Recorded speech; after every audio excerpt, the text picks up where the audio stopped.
Gusto ng India na maging superpower na bansa. Ganyan ang gustong marating ng India.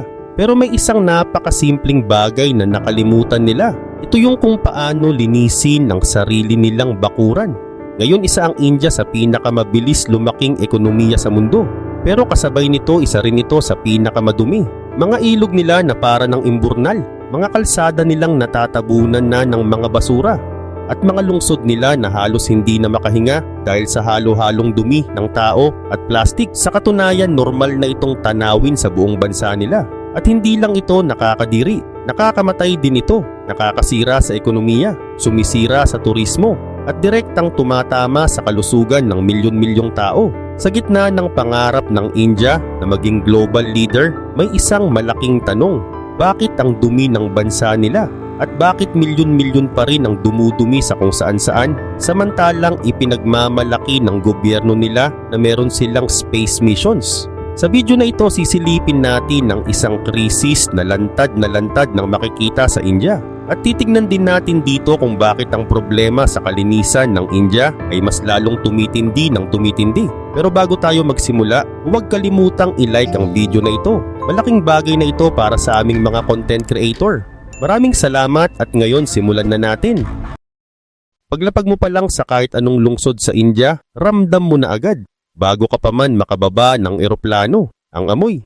Bulok na basura na humahalo sa amoy ng sewage, mga bukas na kanal na umaapaw sa dumi, mga plastic bag na bumabara sa bawat gutter at daluyan ng tubig. Ito ang India. At imbes na gumanda, lalo lang lumalala. Araw-araw, mahigit 160,000 tonelada ng solid waste ang nalilikha sa bansa. Pero halos 25% lang ang maayos na napoproseso. Ang natitira, itinatambak sa malalaking landfill, sinusunog sa bukas na apoy o hinahayaang mabulok sa mismong kalsada. Sa Mumbai naman araw ang binibilang bago makolekta ang basura sa sidewalk at ang mga baka na itinuturing nila na sagrado naglalakad lang sa gitna ng trapiko habang ngumunguya ng mga plastic bag. Kapag namamatay ang mga ito, makikita sa autopsy ang kilo-kilong plastic sa loob ng tiyan nila. Sa Bangalore naman, nakilala bilang tech capital ng bansa, may mga lawa na literal na nasusunog dahil sa industrial pollution. Ang Bellandur Lake naman ay ilang beses nang nagliliyab, may apoy ito na tumataas ng ilang meters sa hangin dahil sa toxic na chemical foam. Sa Delhi naman ang Yamuna River na dumadaan mismo sa kabisera ay sobrang dumi na ang ilang bahagi nito na parang patay na. Walang isda, walang halaman, itim na tubig na bumubula dahil sa purong sewage. At nariyan pa ang Ghazipur landfill. Isang bundok ng basura na lampas 65 meters ang taas. Mas mataas pa sa isang 20-story na gusali. Halos ka-level na ng Taj Mahal ang taas nito. At regular itong nasusunog, naglalabas ito ng makapal at nakalalasong usok sa mga kalapit na komunidad. Isa itong monumento ng pagkabigo. Isang bundok ng basura na kitang-kita kahit mula sa itaas. Pero ang basura, simula pa lang yan. Hanggang ngayon halos 7% ng populasyon ng India ang dumudumi pa rin sa labas, sa mga bukid, gilid ng kalsada at tabi ng riles ng tren. Sa kabila ng ilang dekada ng kampanya at bilyon-bilyong ginastos sa mga toilet, halos 1 in 6 na tao ang wala pa ring mapuntahan. Isipin mo yon, isang bansang papunta sa pagiging third largest economy sa mundo. Pero daan-daang milyon ang napipilitang dumumi sa lupa. At lahat ng ito bumabalik sa tubig, sa pagkain, sa kalusugan ng buong bansa. Ang Ganges River na sinasamba ng milyon-milyon bilang isang buhay na diyosa ay may fecal coliform bacteria na 3 to 12 times na mas mataas kaysa sa ligtas na level. Sa ilang bahagi, umaabot pa ito sa 50,000 hanggang 60,000 kada 100 milliliters. Kayumanggi ang tubig, lason, halo-halo ang industrial waste, sewage at maging mga labi ng tao. Pero kahit ganoon, naliligo pa rin dito ang mga pilgrim. Umiinom, ibinibigay pa sa mga bagong silang na sanggol. Taon-taon, mahigit 100,000 na bata sa India ang namamatay dahil sa mga sakit na direktang galing sa maruming kapaligiran. Diarrhea, cholera, typhoid, dysentery. Mga pagkamatay na pwedeng maiwasan. Mga buhay na nawawala dahil sa dumi. At ang mas masakit, hindi ito lihim. Nakikita ito ng mga turista. Nararanasan ito ng mga lokal. Alam ito ng lahat. Pero habang patuloy ang pangarap ng pagiging superpower, ang tanong ay nananatili, paano ka magiging leader ng mundo kung hindi mo kayang ayusin ang sarili mong bakuran? Kita ito ng mga satellite mula sa orbit. Ibig sabihin hindi na tanong kung marumi ba ang India. Ang tunay na tanong, bakit parang walang kayang pumigil dito? Dahil ang mga bundok ng basura, yan pa lang ang nakikita ng mata. Ang totoong bulok mas malalim pa. Pag-usapan natin kung ano talaga ang ginagawa nito sa mga tao, lalo na sa susunod na henerasyon. Ang problema sa sanitation ng India ay hindi lang pangit sa paningin. Isa itong health disaster na dahan-dahang pumapatay sa kinabukasan ng bansa bago pa man ito tuluyang lumaki. Habang nagsasalita tayo ngayon, milyon-milyong batang Indian ang nasisira na ang pag-develop ng utak bago pa mag 5 years old. Hindi lang dahil kulang sa pagkain, kundi dahil sa fecal contamination. Kapag lumaki ang bata sa paligid na may open defecation at sewage na hindi ginagamot, ang katawan niya ay ubos lakas kakalaban sa impeksyon. Paulit-ulit na diarrhea, mga parasites, bacterial infection na hindi na kayang sabayan ng immune system. Imbes na lumaki at mag-develop, ang katawan nila ay laging nasa survival mode. Hindi maayos ang paglaki ng katawan, hindi rin maayos ang pag-develop ng utak. Ito ang tinatawag na stunting at isa ang India sa may pinakamataas na rate nito sa mundo para sa isang bansang may ganitong antas ng kita. Ang mga batang ito ay hindi na maaabot ang buong talino nila. Mahihirapan sa eskwela. Mas mababa ang kikitain paglaki. At kapag sila ang nagkaanak, uulit lang ang parehong siklo. Isang buong henerasyon ang sinisira ng sewage at yan pa lang ang mga batang nabubuhay. Mahigit 100,000 na bata sa India ang hindi na umaabot sa pagtanda. Namamatay sila sa mga sakit na hindi na dapat umiiral sa 21st century. Cholera outbreaks na kumakalat sa slums, typhoid epidemics mula sa maruming tubig, dysentery na kayang pumatay ng sanggol sa loob lang ng ilang araw. May mga ina na pinapanood lang mamatay ang anak nila dahil sa diarrhea. Dahil sa tubig, ganito kalalim ang kontaminasyon. 72% ng urban wastewater sa India ay dumadaloy ng direkta, walang kahit anong treatment, papunta sa mga ilog, lawa at groundwater. Halos 3/4 ng sewage bumabalik lang sa mismong pinagkukunan ng tubig. Tubig na iniinom ng tao, pinaglulutuan, pinagpapaliguan, isang saradong ikot ng sakit at hindi na ito kinakaya ng healthcare system. Mga ospital sa buong India, punong-puno ng pasyente na may sakit na pwedeng maiwasan, mga kama na okupado ng typhoid patients, mga ward na puno ng batang may matinding diarrhea, mga klinik na halos hindi na makahinga dahil sa skin infections, respiratory problems mula sa pagsusunog ng basura at parasites na galing sa tubig. Hindi na gumagamot ang sistema ng mga bagong sakit o komplikadong kondisyon. Paulit-ulit lang nitong nililinis ang epekto ng dumi. Paulit-ulit, paulit-ulit, paulit-ulit. May mga doktor sa probinsya na nagsasabing ang mga sakit na ginagamot nila ngayon ay pareho lang ng ginagamot ng lolo nila noon. Cholera, hookworm, mga sakit na dapat ay nasa history books na lang. Pero sa India, pang-araw-araw na emergency pa rin ang mga ito at hindi natatapos ang ikot, ginagamot ang bata sa dysentery. Umuuwing gumaling, umiinom ulit mula sa parehong maruming balon at makalipas ang 2 weeks bumabalik na naman sa ospital. Para lang itong treadmill, takbo ng takbo pero walang napupuntahan. Ginagamot ang sintomas pero walang gustong humarap sa ugat ng problema. At kung akala mo tapos na ang bangungot, mas lalo pa itong lalala. Sa tabi ng Ganges River sa Varanasi, taon-taon, humigit kumulang 40,000 na bangkay ang sinusunog mismo sa tabing ilog. Marami sa kanila ay sinusunog gamit lang ang kahoy. Hindi sapat ang init, hindi tuluyang nauupos ang katawan. Kaya ang nangyayari, ang mga bahagyang nasunog na labi kasama ang abo ay diretso nang itinatapon sa ilog. At tandaan, yan pa lang ang mga nakremate. Libo-libo pang bangkay ang hindi na sinusunog kahit kailan. Sa halip, pinalulutang na lang diretso sa Ganges. Mga sanggol, mga buntis, mga taong namatay sa kagat ng ahas. Ayon sa kaugalian, hindi na sila dinadaan sa cremation.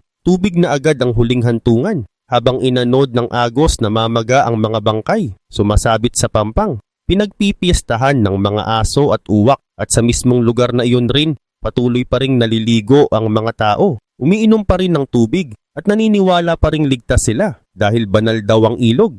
Pero malinaw ang katotohanan. Hindi nililinis ng pananampalataya ang kolera. At dito na nagiging mas malala ang lahat. Hindi lang buhay ang nawawala, pera rin sa napakalaking halaga. Ayon sa kalkulasyon ng World Bank, ang India ay nawawalan ng humigit kumulang $54 billion bawat isang taon dahil lang sa mahinang sanitation. Ulitin natin, $54 billion taon-taon. Hindi ito hula, hindi opinyon. Ito ay base sa totoong datos, gastos sa gamutan, nawawalang oras sa trabaho, maagang pagkamatay at pagbaba ng productivity. Noong 2006, katumbas nito ang humigit kumulang 6.4% ng buong GDP ng India. Ibig sabihin, taon-taon ang halagang pwede sanang ilaan sa edukasyon ay nauubos lang. Hindi sa pagbuo ng kinabukasan, kundi sa pag-aayos ng dumi. Literal. Isipin mo sana kung saan napunta ang perang iyon. Mas maraming paaralan, mas maayos na kalsada, mas magandang healthcare, mas modernong teknolohiya. Pero ang realidad, napupunta ito sa paggamot ng sunod-sunod na typhoid outbreaks, pag-aayos ng mga kalsadang winasak ng baha dahil sa baradong drainage, pagbabayad sa mga trabahador na hindi makapasok dahil may sakit, at gastos sa mga batang namatay bago pa man sila magkaroon ng pagkakataong mag-ambag sa lipunan. Isa itong economic self-destruction at mas lalong lumalala habang tumatagal dahil hindi lang pera ang nawawala sa paggagamot ng may sakit. May pera ring hindi na kailanman kikitain. Sa mga rural na lugar, maraming babae ang gumugugol ng ilang oras bawat araw para lang maghanap ng tagong lugar na pwedeng pagduman. Mga oras na sana'y ginamit sa trabaho, sa kita, sa pag-angat ng buhay. Sa halip naglalakad sila ng ilang kilometro bago sumikat ang araw o matapos ang dilim, nanganganib ma-assault para lang makahanap ng kanal o damuhan. At ang turismo, na dapat sana'y malaking yaman para sa bansang puno ng kasaysayan at kultura, matinding tinatamaan. Sa buong mundo, iisa ang reputasyon ng India sa mga biyahero, Delhi Belly. Inaasahan ng mga turista na magkakasakit sila, na marumi ang tubig, na may basura kahit saan, na may dumi ng tao sa kalsada. At madalas, tama ang inaasahan nila. Kaya imbes na India, sa Thailand sila pupunta, o Vietnam, o kahit saan na mas mababa ang tsansang magka-dysentery. Daang-daang milyong dolyar ang nawawala sa tourism revenue taon-taon. Ganito rin ang tingin ng mga investor. Sa tingin mo ba, gugustuhin ng malalaking kumpanya na magtayo ng headquarters sa lungsod kung saan lumulusong sa sewage ang mga empleyado tuwing monsoon season? Kung saan sobrang sama ng air quality na napipilitang magsara ang mga eskwelahan? Kung saan ang Yamuna River na dumadaan sa mismong kabisera ay natatakpan ng makapal at lasong bula? Hindi. Ang kapital dumadaloy sa malinis at maayos na lugar. At ang mga skilled professionals, Indian man o dayuhan, ay ayaw magpalaki ng pamilya sa gitna ng dumi. Kaya umaalis ang pera, umaalis ang talento, at kasabay nito, unti-unting bumibigay ang infrastructure ng India sa bigat ng sarili nitong basura. Binabara ng plastic ang drainage, nagiging baha, sinisira ang kalsada at mga gusali, kinakain ng sewage ang mga tubo at pundasyon, pinapabilis ng polusyon ang pagkasira ng mga tulay at monumento. Bilyon-bilyon ang ginagastos ng gobyerno para ayusin ang pinsala. Pero mas mabilis pa itong nadadagdagan kaysa sa kaya nilang tapusin. At malinaw ang resulta. Kahit ang Taj Mahal, ang pinaka-iconic na simbolo ng India, ay unti-unti nang naninilaw. Ang puting marmol nito ay kinakain ng acid rain at smog. Sa dulo, kahit ang mga simbolo ng kadakilaan, hindi ligtas kapag ang isang bansa ay nilalamon ng sarili nitong dumi. Ganito talaga ang nangyayari. Unti-unting nahahati ang India sa dalawang mundo. May maliliit na isla ng kaayusan, malilinis na business districts, mga gated community na may sariling waste management, mga special economic zones kung saan maayos ang sistema at gumagana ang mga basic na serbisyo. Pero ang mga islang ito napapalibutan ng napakalawak na dagat ng pagkabulok. Ang mayayaman, kaya nilang ihiwalay ang sarili nila. May sarili silang garbage collectors, may water purifier sa bawat gripo. May sariling sewage treatment sa loob ng compound, samantalang ang lahat ng iba, literal na nalulunod sa dumi at palaki ng palaki ang pagitan. Sa Gurgaon, makikita mo ang mga makintab na corporate towers, nakatabi lang ng slums kung saan umaagos ang raw sewage sa mismong kalsada. Sa iisang lungsod, may mga penthouse na nagkakahalaga ng milyon-milyon, habang ilang kilometro lang ang layo, may mga batang naglalaro sa tambakan ng basura. Hindi na gumagamit ng public services ang mayayaman. Matagal na silang nag-opt-out, private security, private water supply, private waste management, private lahat. Iniwan na nila ang public system dahil bumagsak na ito. At kapag ang mayayaman ay hindi na umaasa sa public infrastructure, wala na silang pakialam kung gumagana pa ba ito. Bakit nga ba sila mag-aalala? Hindi na sila apektado. Kaya mas mabilis pang nabubulok ang public services. Lumiit ang municipal budgets dahil ang tax base, ang mga taong may kakayahang magbayad, ay umatras na sa likod ng matataas na pader. Ang naiwan, ang mahihirap, isang sistemang sira-sira, kulang sa pondo at lunod sa problema. Hindi umaayos ang public system, lalo pa itong humihina. Habang dumarami ang tao at tumataas ang konsumo, lalo namang napag-iiwanan ang infrastructure. Mas maraming tao, mas maraming basura, pareho pa ring sirang sistema.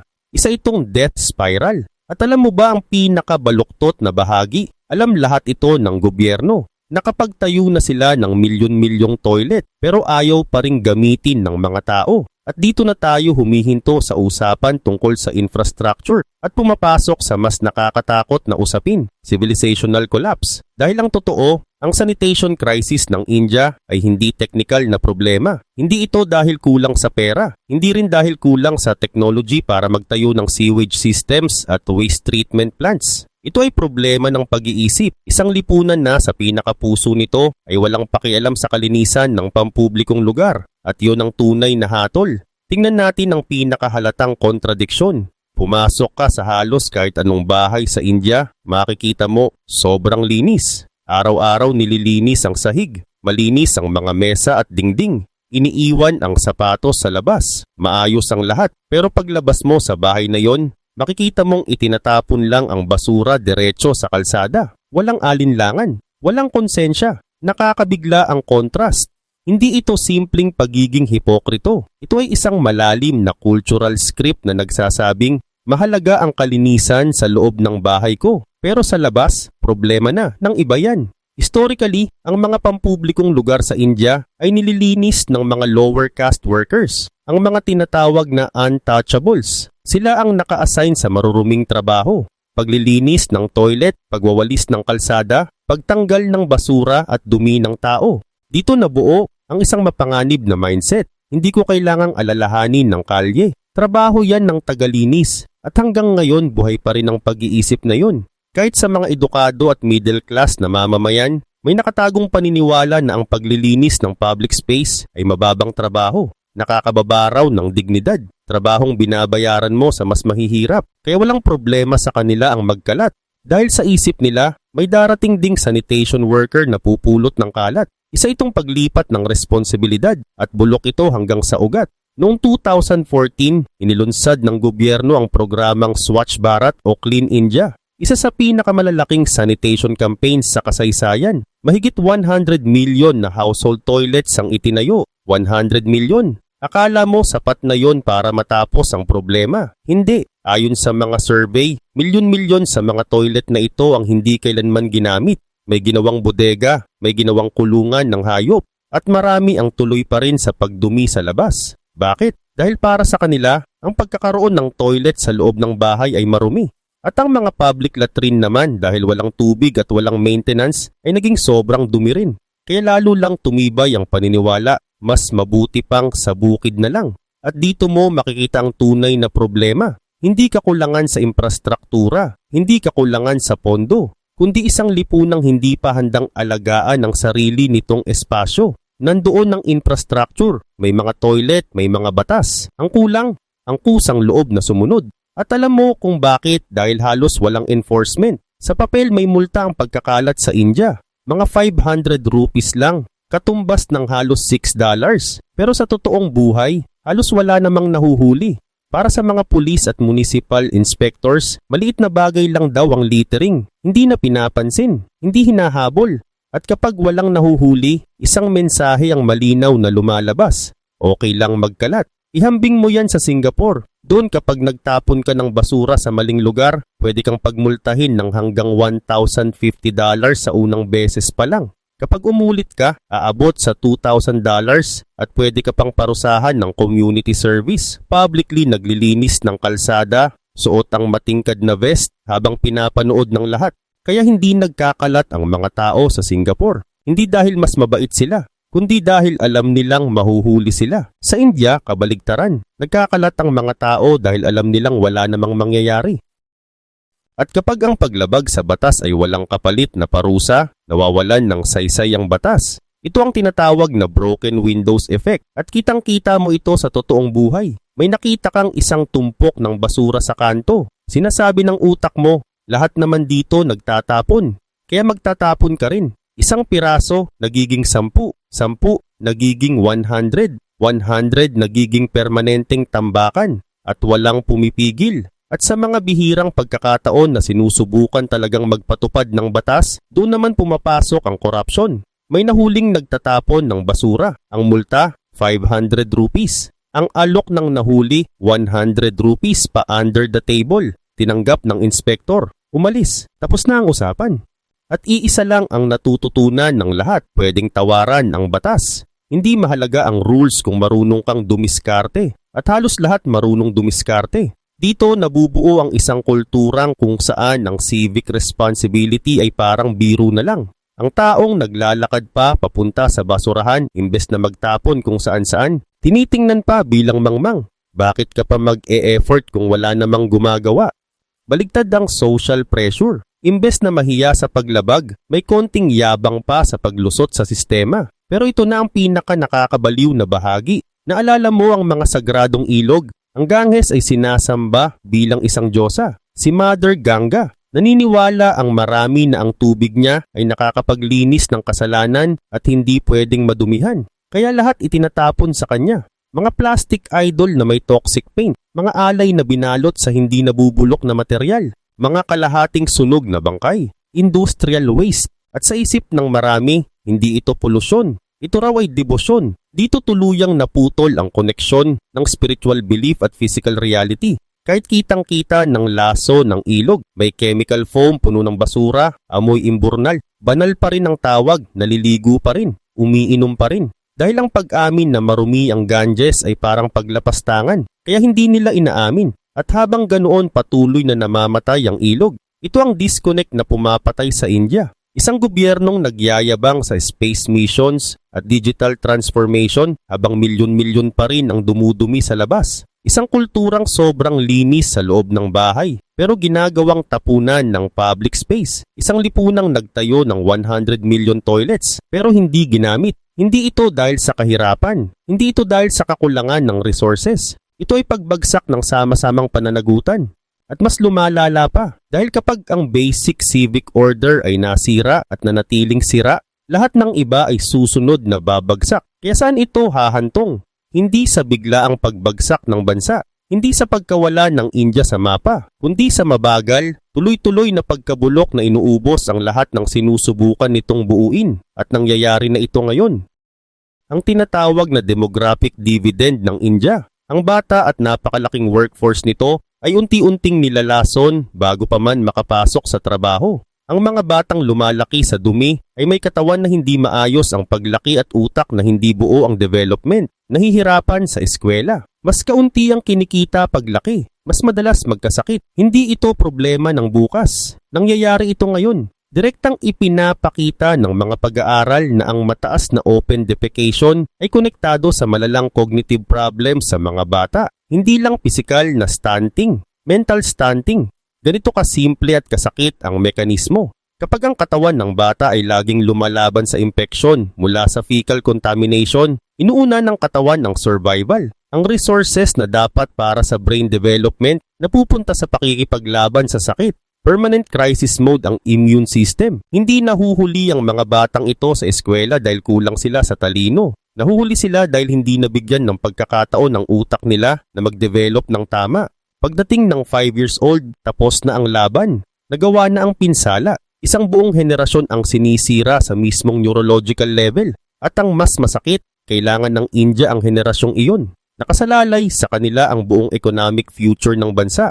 Pero imbes na isang malusog at handang workforce, milyon-milyong manggagawa ang dumarating na ang potensyal ay winasak bago pa man sila umabot sa kindergarten. Hindi ito demographic dividend. Isa itong demographic disaster na naghihintay lang sumabog at ramdam na ngayon pa lang ang epekto nito sa ekonomiya. Unti-unting nabubuo sa India ang isang sistema na pwede nating tawaging islandization. Ilang malilinis at maayos na lugar napapalibutan ng napakalawak na pagkabulok. May mga gated community na may sariling waste management, may business districts na gumagana, may special economic zones kung saan maayos ang serbisyo. Pero lampas sa mga pader na yon, unti-unting bumabagsak ang lahat. Ang public infrastructure ay mas mabilis masira kaysa kayang ayusin. Nagkakaaberya ang mga serbisyo. Nagiging normal ang disease outbreaks. Ang mga investor nagsisiksikan sa iilang safe zones. Ang lahat ng iba na pag-iiwanan. Hindi ito development. Ito ay pagkakawatak-watak at hindi ito pwedeng magtagal. Dahil ganito ang katotohanan tungkol sa kaguluhan. Kumakalat ito. Hindi mo kayang panatilihin ang kaayusan sa iilang isla habang nalulunod sa gulo ang paligid habang buhay.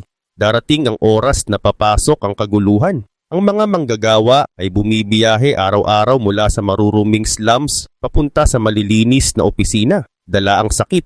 Ang baha mula sa baradong drainage ay hindi humihinto sa gate ng subdivision. Ang supply chain dumadaan sa parehong sirang kalsada na gamit ng lahat. At sa bandang huli pati ang mga enclave ay babagsak din. Kapag nangyari iyon, hindi lang babagal ang ekonomiya. Magsisimula itong lumiit. Nakikita na natin ang mga babala, madalas na disease outbreaks na pumipigil sa operasyon. Mga pagkasira ng infrastructure, mga pantalan na barado ng basura, mga airport na binabaha ng sewage. May mga dayuhang kumpanya na umaatras pagkatapos ng paulit-ulit na aberya. Isipin mo ito sa loob ng maraming dekada. Hihinto ang economic growth dahil hindi na kayang bayaran ang gastos sa pag-manage ng dumi. Ang workforce na apektado na ng sakit at malnutrisyon mula pagkabata ay hindi na makasabay sa global competition. Lilipat ang kapital sa mas malilinis na bansa. Mas malaki ang gagastusin ng gobyerno para lang panatilihing gumagana ang basic services. At wala nang matitira para sa tunay na development. At ang populasyon, bata, galit at nabubuhay sa maruming paligid. Hindi iyan recipe para sa kaunlaran. Iyan ay pressure cooker. At ito ang pinaka nakakabahalang bahagi. Kapag hindi na kayang ayusin ng gobyerno ang mga basic at kitang-kitang bagay tulad ng basura at sewage, nawawala ang tiwala ng tao sa lahat. Kung hindi kayang panatilihing malinis ang kalsada, bakit susunod sa batas? Kung walang parusa sa littering, bakit susunod sa traffic rules, sa tax rules, sa building codes? Bumabagsak ang institutional authority kapag bumagsak ito sa pinakapundasyon at nakikita natin ito habang nangyayari. Nakikita ng mga tao ang mga municipal worker na dapat kumokolekta ng basura pero tumatanggap ng suhol para ipikit ang mata. Nakikita nila ang mga pulis na hindi nagpapatupad ng batas pero marunong mangotong. Nakikita nila ang mga politiko na pinuputulan ng ribbon, ang mga sewage plant na hindi naman gumagana, bawat sirang pangako, bawat palpak na proyekto, bawat tambak ng basurang hindi nakokolekta. Patunay iyon na hindi gumagana ang sistema. At kapag naniwala ang mga tao na sira ang sistema, hihinto silang makilahok. Hindi na magbabayad ng buwis, na nakawin lang naman. Hindi na magrereklamo, wala ring aayos. Hindi na boboto, pare-pareho lang sila. Nagiging default ang cynicism. Mas lalong lumalakas ang korupsyon dahil inaakala ng lahat na bulok na rin naman ang sistema. Pumapasok ang vigilante groups at local mafias kung saan pumapalya ang gobyerno. Ang mga komunidad bumabalik sa tribalism dahil walang saysay ang national identity kung ang araw-araw mong realidad ay paglusong sa sewage. Ganito bumabagsak ang mga sibilisasyon, hindi sa pamamagitan ng digmaan, hindi dahil sa invasion, kundi sa mabagal na pagkamatay ng civic virtue. At nagsisimula ito sa isang simpleng bagay, basura sa kalsada. Dahil ang lipunang hindi kayang kumilos ng sama-sama para panatilihing malinis ang kapaligiran, ay hindi rin kayang kumilos para sa mas mahirap pang problema. At lahat ng iba, mas mahirap. Mas dumarami ang tao, mas dumarami ang basura. Pareho pa rin ang sirang sistema. Lumalawak ang pagitan, lumiit ang mga isla, kumakalat ang kaguluhan, at unti-unting namamatay ang pangarap. Hindi dahil kulang sa talento ang India, hindi dahil kulang sa ambisyon, hindi dahil kulang sa resources, kundi dahil hindi nito naayos ang pinakasimpleng bagay, ang maglinis ng sarili nitong bakuran. Narito ang masakit na katotohanan. Ang pagbagsak ng India hindi magsisimula sa stock market. Hindi ito magsisimula sa digmaan, tagutom, o natural disaster. Magsisimula ito sa mga gutter, sa mga ilog na puno ng sewage, sa mga batang napipinsala ang katawan at utak bago pa mag 5 years old, sa workforce na masyadong may sakit para magtrabaho, sa mga investor na nagdadala ng pera sa ibang bansa, at sa mabagal na realization na hindi pwedeng umangat ang isang bansa kung ang pundasyon nito ay nabubulok. Ang isang superpower ay hindi lang nangangailangan ng economic growth at space programs. Kailangan din nitong marunong maglinis pagkatapos ng sarili nito. At sa ngayon hindi pa yun kayang gawin ng India. Ang tanong ay hindi kung nakakahiya ito. Ang tanong, huli na ba ang lahat? Kaya bang baligtarin ng isang bansang may 1.47 billion na tao ang pagbagsak na ilang dekada ng nabubuo? Kaya bang lampasan ang cultural conditioning, caste prejudices at institutional failure para sa wakas alagaan ng pampublikong espasyo? O manonood na lang tayo habang isa sa pinakamatandang sibilisasyon sa mundo ay nasasakal ng sarili nitong basura? Ikaw, ano sa tingin mo?